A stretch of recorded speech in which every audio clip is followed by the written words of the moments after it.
Hello प्यारे बच्चों, कैसे हो सभी। आई होप सभी बहुत अच्छे से होंगे और अपनी स्टडी भी बहुत अच्छे से कर रहे होंगे।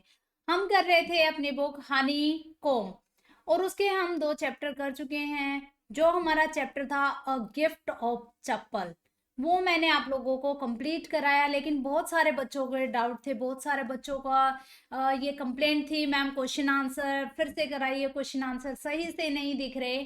तो आज हम इसके क्वेश्चन आंसर डिस्कस करेंगे, ठीक है। गिफ्ट ऑफ चप्पल के क्वेश्चन आंसर करने से पहले मैं थोड़ा सा इसकी स्टोरी आपको बता दूं ताकि आप अच्छे से रिमाइंड कर सको, उसको रिकॉल करते हैं। मृदु क्या कहती है, अपनी ग्रैंड पेरेंट्स के साथ अपनी आंट के घर जाती है और उसकी आंट के जो बच्चे होते हैं रवि, मीना और लाली, वो तीनों एकदम उसका वेट कर रहे होते हैं। रवि और मीना उसको बैकयार्ड में लेकर जाते हैं जहां उन्होंने एक छोटे से किटन को रखा होता है। किटन का वो नाम बताते हैं। रवि ऐसे एकदम से बहुत खुश हो गए, जैसे उसको हिस्ट्री की बहुत नॉलेज है, और वो बताता है हमने इसका नाम एम्पे पुणे रखा है, महेंद्र वर्मन पुणे। फिर वो कैसे रिलेट करता है उस छोटे से किचन को, किससे, पल्लवाज के जो एम्बलम, लॉ एंड एम्बलम था उसके, उससे उसको रिलेट करके बताता है। फिर उनको बड़ी अजीब सी साउंड सुनाई देती है। रवि कहता है कि ये लाली वायलिन बजाना सीख रही है। जब लाली वायलिन प्ले करती है तो ऐसा लगता है कि ट्रेन अपनी पटरी से उतर गई है, रेल जो है वो पटरी पर नहीं है। लेकिन जब उनके म्यूजिक मास्टर बजाते हैं तो बहुत ही अच्छा लगता है, बहुत ही मेलेडियस वॉइस वहाँ से आती है। उसके बाद वो एक बैगर वहाँ पर आता है, बैगर को वो म्यूजिक मास्टर की चप्पल दे देते हैं, जिसकी वजह से घर में बहुत हंगामा होता है। और म्यूजिक मास्टर उसको, रवि को, किसका अवतार बोलते हैं, हनुमान जी का। यानी कि वो, उसकी मदर को बुरा लगता है कि मेरे बेटे को वो बंदर बोल गए। उसके बाद फिर वो गोपू मामा की जो चप्पल थी वो किसको दे देते हैं, म्यूजिक मास्टर को। और उसके बाद स्टोरी का एंड होता है। उसकी मदर सोचते हुए, हंसते हुए ये सोचती है कि जब तुम्हारे मामा घर पर आएंगे तो उनको कैसा लगेगा और हम उसको कैसे बताएंगे। तो ये स्टोरी हमने बहुत इंटरेस्ट लेके बहुत अच्छे से पढ़े। आज हम कर रहे हैं इसके question answer. Let's start. What is the secret that Meena share with मृदु इन द बैकयार्ड। अब मीना जो मृदु के साथ बैकयार्ड में लेकर जाती है उसको, तो क्या सीक्रेट शेयर करते हैं। क्या सीक्रेट था, जल्दी से टाइप करके बताइए सभी बच्चे। सबको पता है और सामने लिखा भी हुआ है। Meena share the secret of kitten that they have found in front of their house and have kept in their backyard. अब कहाँ पर, वो बैकयार्ड में जो उन्होंने अपने घर में रखा हुआ था, जो घर के सामने उनको मिला था, एक किटन का सीक्रेट शेयर करते हैं और ये भी बताते हैं कि ये हमें कैसे मिला।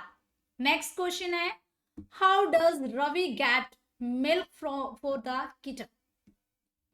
रवि बताता है ना कि कैसे वो किचन के लिए मिल्क लाता है। उसकी जो पाती थी उसने उसको देख लिया था और ग्लास में जितना भी दूध था उनको पीना पड़ा टम्बलर में, और जो बचा वो भागकर यहाँ पर लेके आया। मुझे टम्बलर भी वॉश करना है कि मैंने उनको बताया था कि मुझे भूख लगी हुई है, तो यही सब तो वो बताते हैं ना कि कैसे लेकर आता है।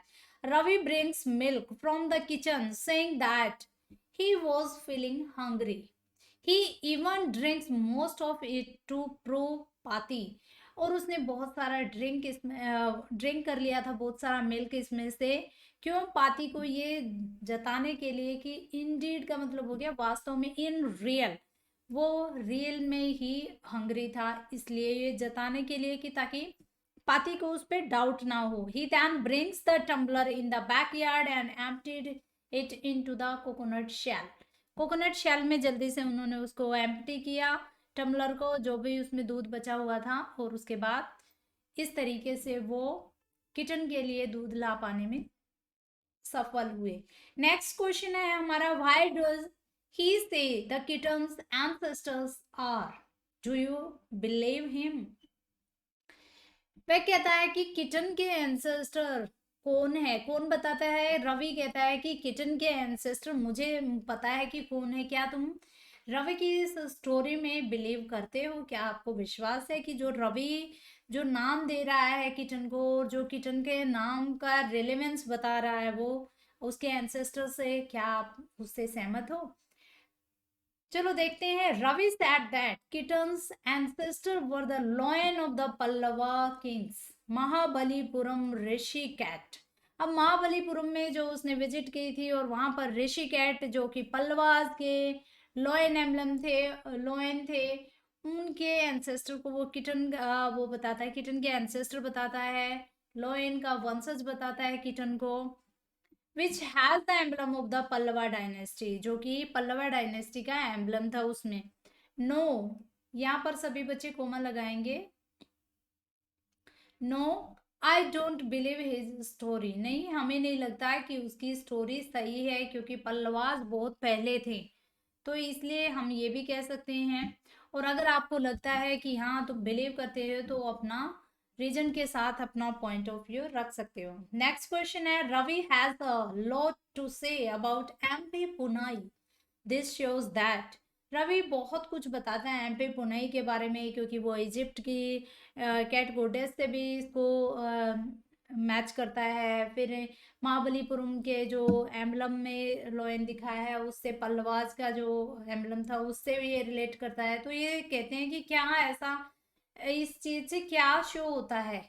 तो देखो, he is merely trying to impress Mridu, तो क्या वो सिर्फ मृत्यु को इम्प्रेस करने की, उसको प्रभावित करने की कोशिश कर रहा था।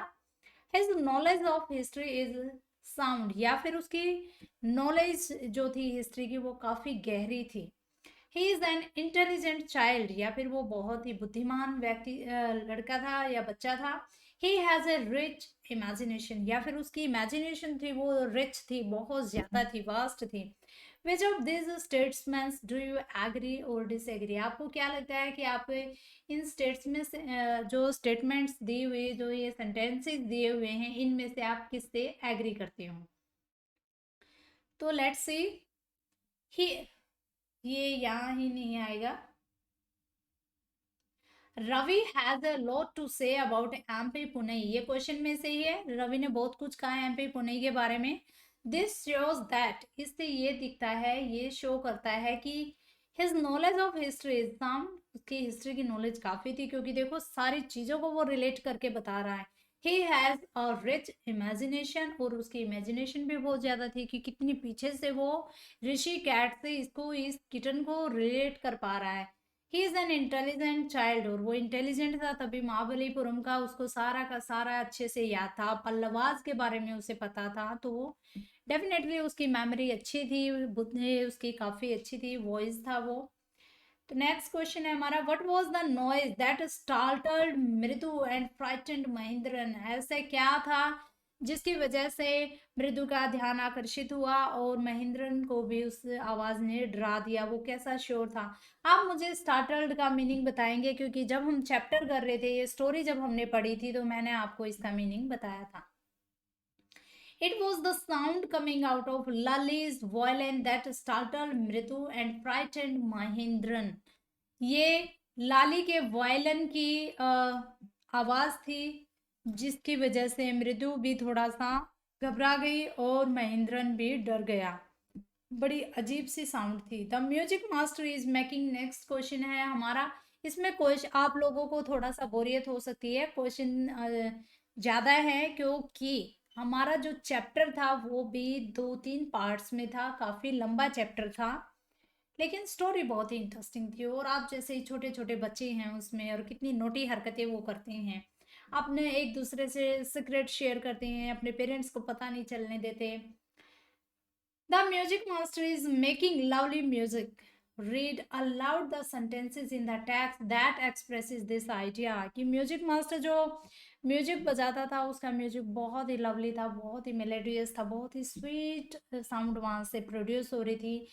कहाँ पर आपको पता चलता है, जहाँ ये लगता है कि उसके म्यूजिक से बहुत ही मेलेडियस साउंड निकल कर आ रही है, तो आपको वो सेंटेंस थोड़ा तेज आवाज में पढ़ना, ऊंची आवाज में। Music masters note seemed to float up and settle perfectly into the visible tracks of the melody, ऐसा लग रहा था कि जो ट्रेन है वो आराम से ट्रैक पर चल रही है, इससे शो होता है कि उसका म्यूजिक बहुत ही अच्छा था।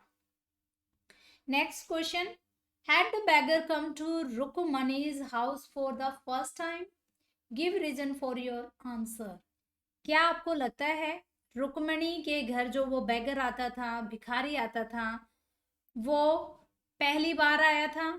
अपने रीजन के साथ आंसर दीजिए। No, the beggar has been coming to Rukmini's house for last 1 week. नहीं, बैगर पहली बार नहीं आया था, बल्कि लास्ट वीक से, 1 वीक से वो वहीं रुक्मणी के घर में आ रहा था।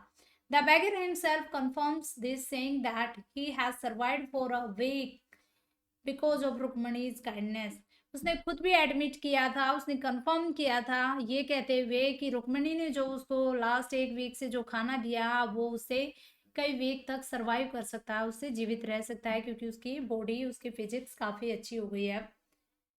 A sharp we shaped line had formed between her eyebrows. इस तरीके से जो हमारे यहाँ पे फोरहेड पे बन जाती है, देखो ऐसे करते हैं तो ये बनती है ना ऐसे। What does it suggest to you about रुक्मणी's mood? अब उसके फोरहेड पे, उसके आईब्रोज के बीच में एक वी शेप लाइन बन गई है, तो इससे आपको क्या लगता है कि रुक्मणी का मूड कैसा था? The V shaped line suggest that Rukmini was very angry. ये वी शेप लाइन जो बनी इससे शो होता है, ये हमें दिखाती है कि रुक्मणी बहुत ज्यादा गुस्से में है।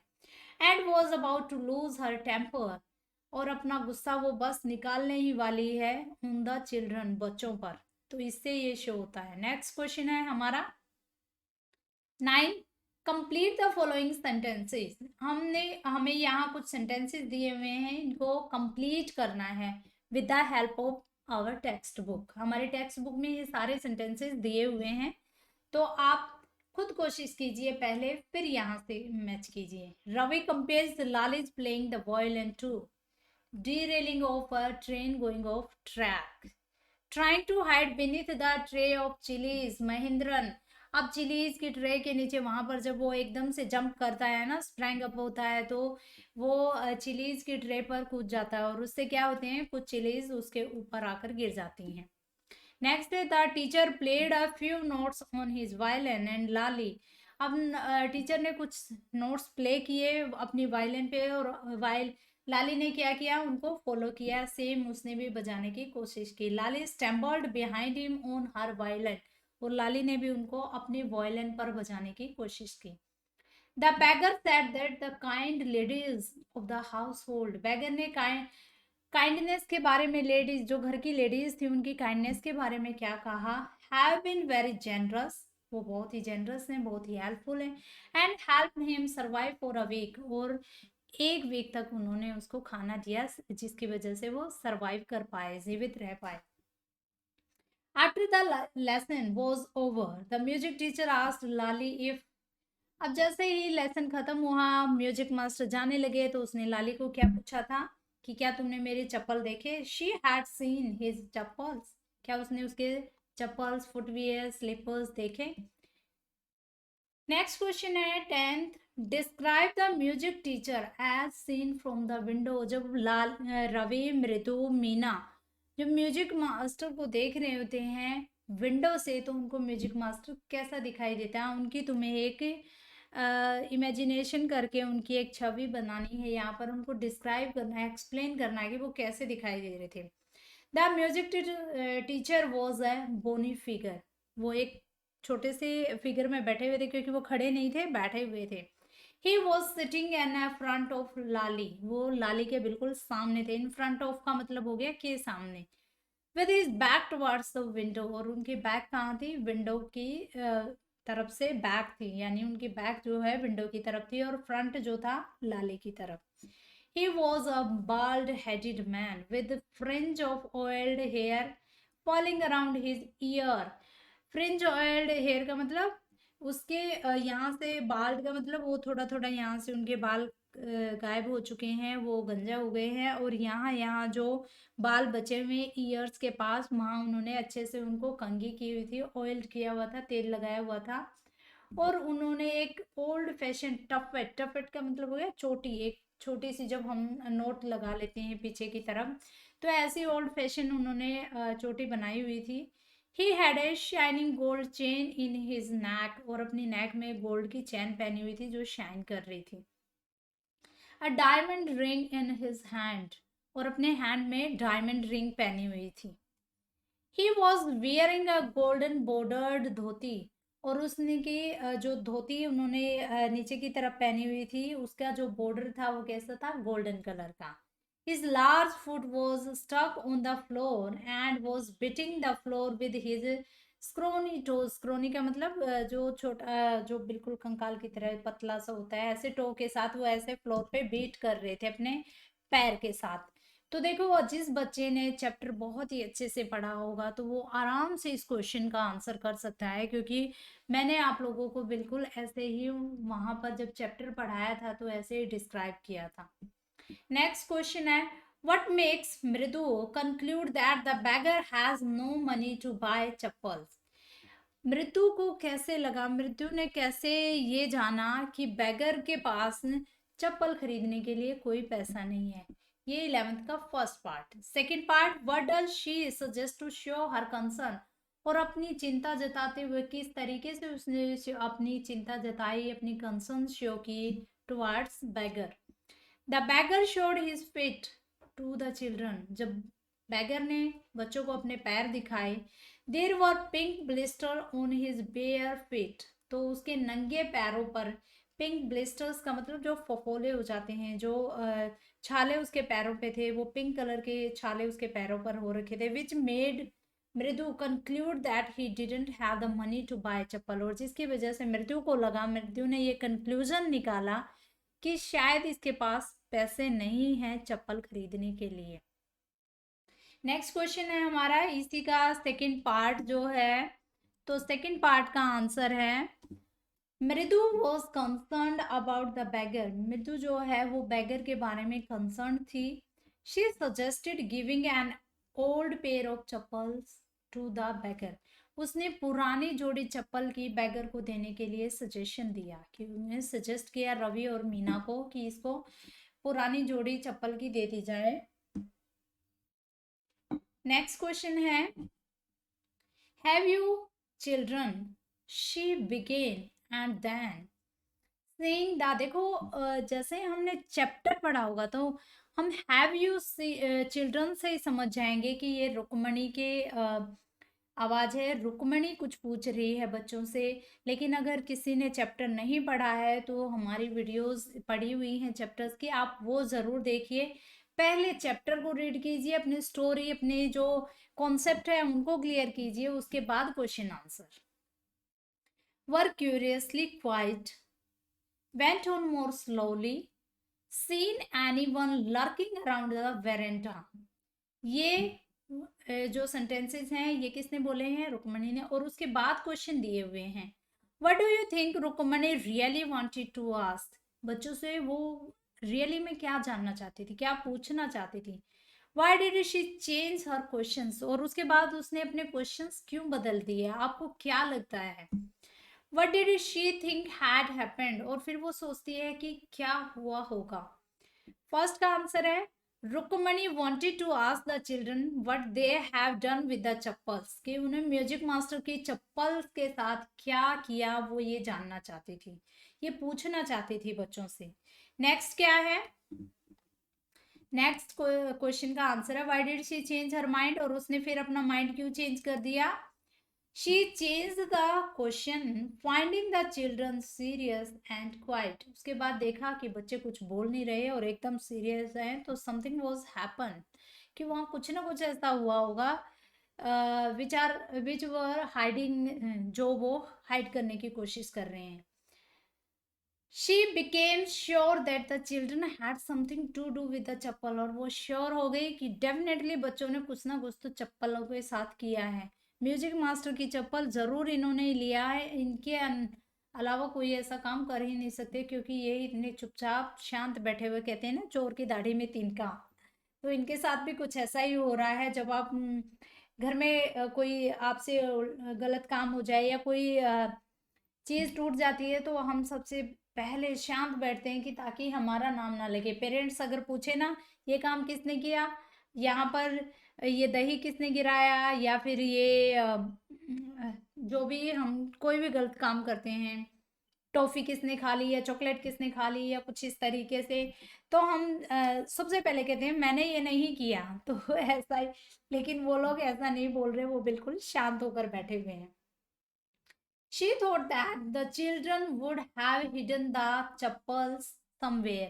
और उसने सोचा, उसको लगा कि शायद बच्चों ने चप्पल को कहीं और छुपा दिया है मजाक करने के लिए, या उनको कुछ ऐसा लगा होगा कि वो ऐसा करके इनको परेशान कर सकते हैं। वो इस तरीके से सोच रही है, उसे नहीं पता था कि वो बैगर को दे चुके हैं।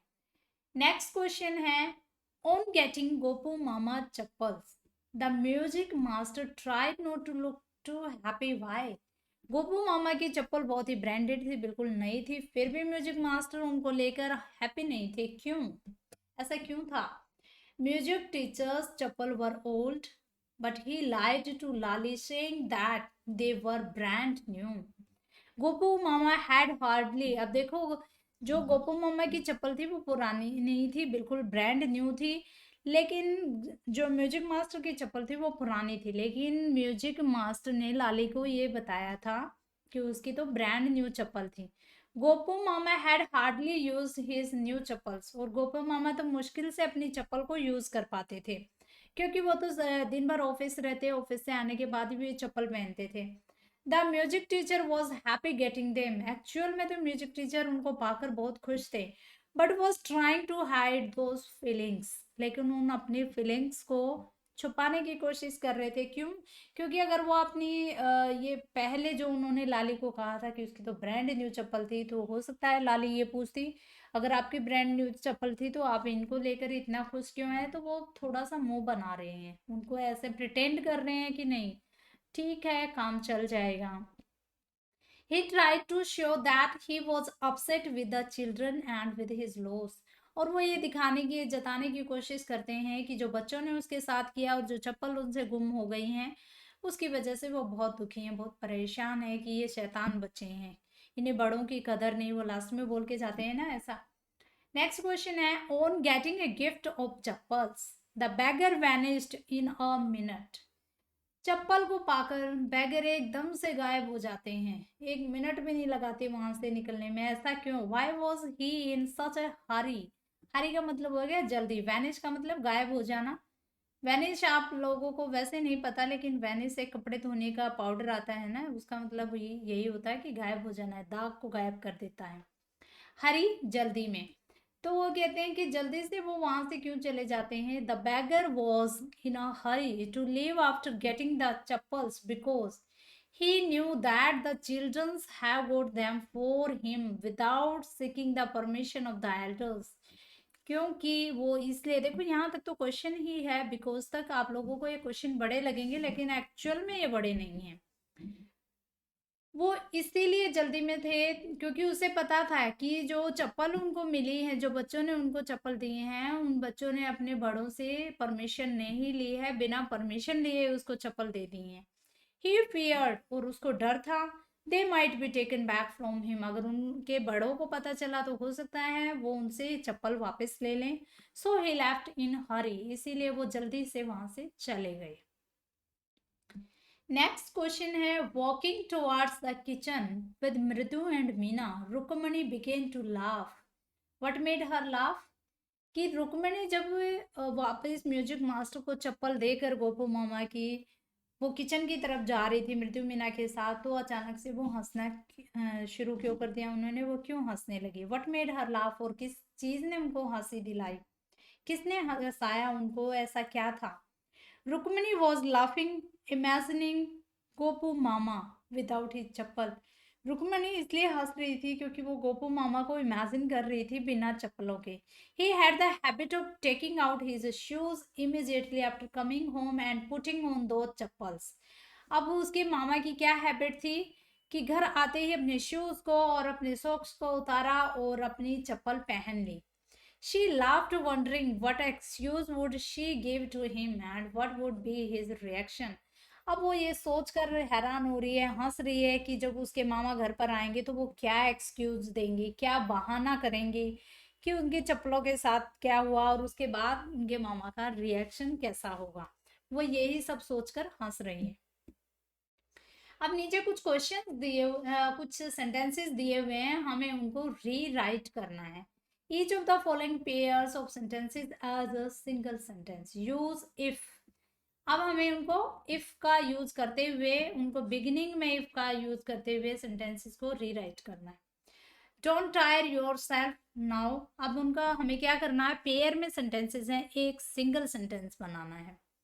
You won't be able to work in the evening, तो ये हमने बना दिया। If you tire yourself now, अगर तुम थका लोगे अपने आप को, you won't be able to work in the evening, तो तुम शाम में काम नहीं कर पाओगे। स्टडी रेगुलरली, हमें रेगुलरली स्टडी करना चाहिए। You will do well in the examination, और इससे क्या होगा, तुम एग्जामिनेशन में बहुत अच्छा कर पाओगे। इफ यू स्टडी रेगुलरली, यहाँ पर ये नहीं आएगा। You will do well in the examination, तो देखो हमने फुल स्टॉप हटा दिया है। यहाँ दो सेंटेंसेस थे, यहाँ हमने पूरे को एक सेंटेंस बना दिया है, ठीक है, इफ लगाकर। वर्क हार्ड, इफ का मतलब होता है यदि, यदि तुम मेहनत नहीं करोगे, रेगुलरली नहीं पढ़ोगे तो। सेम इसमें, if you work hard you will pass the examination the first division. If you are polite the people they will be polite to you, अगर तुम पोलाइट होगे लोगों के प्रति, वो भी तुम्हारे प्रति पोलाइट ही रहेंगे। ये कुछ क्वेश्चंस थे। अब नेक्स्ट क्वेश्चन है 17। Fill in the blanks in the following paragraphs. यहाँ पर ब्लैंक्स दिए गए हैं, हमें इनको फिल करना है, ठीक है। और यहाँ पे हमें सेंटेंसेस ये भी दिए हुए हैं कि किसके साथ फिल करना है, लेकिन क्या लगा कर देखो। टुडे इज द संडे, आज संडे है। I am wondering whether I should stay at home और गो आउट, और मुझे हैरानी हो रही है कि मुझे घर पे रहना चाहिए या बाहर जाना चाहिए। आप लोग भी ऐसा सोचते हो, कई बार क्या होता है, संडे में हम बिल्कुल फ्री होते हैं और हमारा मन करता है कि नहीं, संडे का दिन तो सच में छुट्टी और मस्ती का दिन होता है। उस दिन तो हम अलग अलग प्लान करते हैं कि कुछ काम नहीं करेंगे, कुछ भी काम नहीं करेंगे, बस सिवाय मौज मस्ती के। तो ये भी ऐसे ही सोच रहे हैं। तो इसमें क्या आएगा, I go out, I will miss, ठीक है, यहाँ पे विल, और ये तो आएगा ही आएगा, मिस और गो। तो अगर मैं बाहर जाऊंगा तो I miss the lovely Sunday lunch at home, तो मैं क्या करूँगा, बाहर जाने जाने के बाद क्या पता उनको बहुत देर हो जाए वापस आने में, और इसकी वजह से उनका संडे का लंच मिस हो जाए। इफ आई स्टे, लेकिन अगर मैं घर पे रहूँगा फॉर लंच, लंच के लिए घर पर रहूँगा, तो I will miss the Sunday film showing at Archana theatre, तो क्या होगा, वो बेचारा सोच ही रहा है अभी, तो मैं संडे का जो फिल्म शो है अर्चना थिएटर में, वो मिस कर दूंगा। I think I will go out and see the film, और उसके बाद वो सोचता है कि मुझे शायद बाहर चले जाने चाहिए, फिल्म देखनी चाहिए, only to avoid getting too fat. Fat का मतलब बहुत मोटा होना है, थोड़ा सा स्किप कर देते हैं खाना, एनर्जी क्या होगी, कैलोरी बर्न हो जाएगी, हम फैट नहीं होएंगे। उसको अवॉइड करने के लिए मुझे बाहर चला ही जाना चाहिए, घर पे रहूँगा तो खाना खाऊंगा ही खाऊंगा, वो यही सोच रहा है। फिर नेक्स्ट ये है, ये भी कंप्लीट करने हैं सेंटेंसेस को, आधे अधूरे सेंटेंसेस दिए हुए हैं, हमें इनको कंप्लीट करना है। Complete each sentence below by appropriating using any one of the following. if you want to, if you don't want to, if you want him to, तो ये देखो हमें इनको पूरा करना है। Don't go to the theatre, इस तरीके से पूरा करना है। If you want to, if you want to, if you want him to, या इफ यू वांट टू, इस तरीके से। If you don't want to, don't go to theatre, तुम्हें थिएटर जाने की ज़रूरत नहीं है अगर तुम नहीं जाना चाहते तो। हिल पोस्ट योर लेटर, वो तुम्हारा लेटर पोस्ट कर देगा। इफ़ यू वॉन्ट हिम, अगर तुम उससे चाहते हो कि वो तुम्हारा लेटर पोस्ट करे। नेक्स्ट है प्लीज़ यूज़ माई पेन, मेरा पेन आप यूज़ कर सकते हो। इफ़ यू वॉन्ट टू, अगर तुम इसको यूज़ कर सको तो, चाहते हो तो। He will lend you his umbrella, he lend you his umbrella. If you want him to, अगर तुम चाहते हो कि मैं तुम्हें अपना अम्ब्रेला उधार दूँ, तो तुम मुझसे मेरा अम्ब्रेला उधार ले सकते हो, तुम चाहते हो तो। नेक्स्ट ये है, और उसके बाद ये है डोंट ईट ईट, इसको don't eat it, if you don't want to, इसे मत खाओ अगर तुम नहीं चाहते। तो ये थे हमारे क्वेश्चन आंसर। आई होप अब आप सब बच्चों की कंप्लेंट दूर हो गई होगी।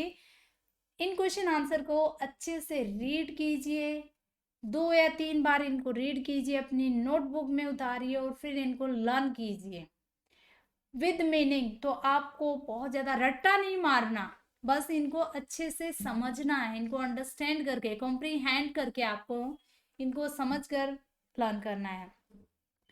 तो हमने ये सब किया। मिलते हैं हम नेक्स्ट वीडियो में नेक्स्ट चैप्टर के साथ। तब तक के लिए keep watching, have a great day, God bless you. अगर अभी भी आप लोगों का कोई डाउट है तो कमेंट सेक्शन में ज़रूर लिखिए, ताकि हम आपके डाउट को दूर कर सकें। तब तक के लिए bye, have a great day, God bless you, stay safe, stay healthy. Video को लाइक कीजिए, शेयर कीजिए और कमेंट ज़रूर कीजिए।